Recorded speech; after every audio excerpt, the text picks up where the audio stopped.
Have you ever had those days where you are holding it together and you're holding it together and then one small thing happens and it totally sets you off? And then people are looking at you like, why did you get so upset about that one thing?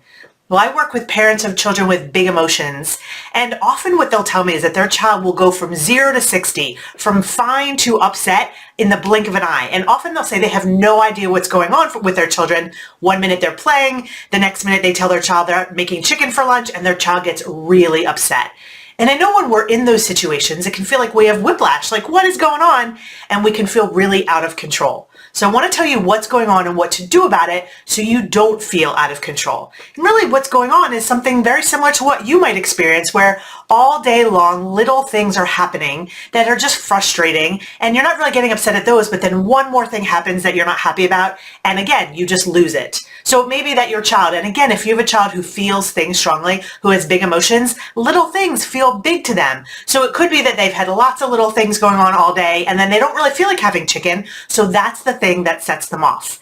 It could also be that they associate chicken with maybe there was another meal they had where they had chicken and you guys got into a fight, so now they associate chicken with a difficult meal.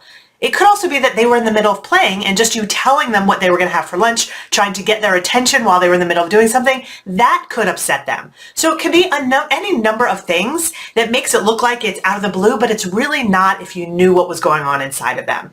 Here's the good news though. You don't have to know what's going on inside of them, and you don't actually have to figure it out in the moment what is upsetting them.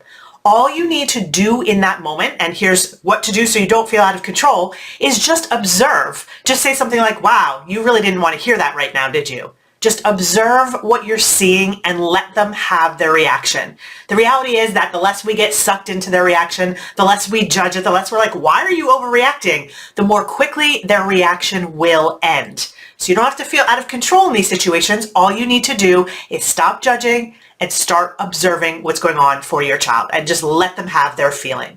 If you want to hear a little bit more about how our reactions actually impact our kids' reactions, and even more importantly, how our reactions impact our kids' self-esteem, I have a new free resource for you where I talk all about that. You can find it on my website at rachel-bailey.com/self-esteem. Thanks for listening. Take care.